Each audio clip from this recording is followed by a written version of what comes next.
kaleessa dagundu kananga ga'ee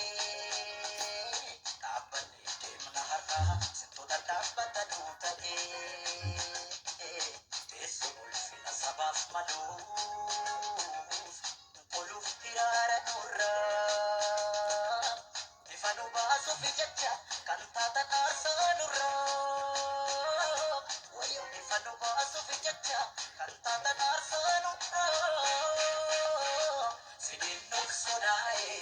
tole qabsoon kenna sintu wareegame naanu arguu kenna siniin nuuf milkaa'e tole qabsoon kenna sintu lubbuun darbe alaa baduu kenna galatooma galatooma galatooma galatooma galatooma galatooma galatooma galatooma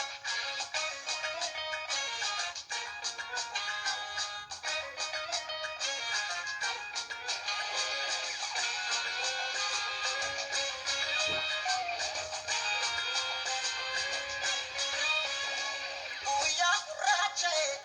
ifa jillaa buffatu nu nyaate raseene nuyi abidii kubtu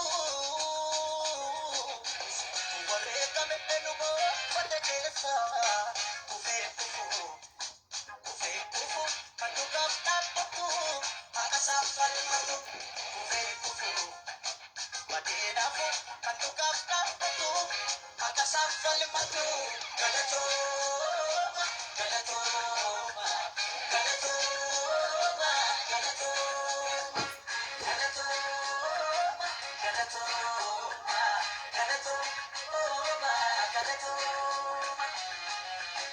deemsa jilbitti kaleessa dagundu kananga ga'ee dhaabbanni deemna har'a sittoota dhaabbata duuta'ee teessoo ulfina sabaaf maluuf oluuf hiraara nurraa bifa nu baasuuf jecha kan taatan aarsaa nurraa wayyo bifa nu baasuuf jecha kan taatan aarsaa nurraa siniin nuuf sodaa'e tole qabsoon kenna sintu wareegame har'a arguun kenna siniin nuuf milkaa'e tole qabsoon kenna sintu lubbuun darbe alaa galuun kenna galatooma galatooma galatooma galatooma galatooma galatooma galatooma galatooma kanuman isin jedhaa ulfaadhaa kabajamaa hundi keessan galatoomaa warri biyyaaf qabsooftan warri biyyaaf wareegamtan kan akka Haacaaluu Hundeessaa, Eebbisaa Addunyaa, Baaroo Tumsaa, Haayilee Fidaa, Jaarraa Abbaa Gadaa fi kanneen kana fakkaatan galatoomaa ulfaadhaa kabajamaa isiniin jennaa. Akkasuma namoonni har'a qabsoo karaa sirriirra jirtan, karaa dhugaarra jirtan, falmachuutti jirtan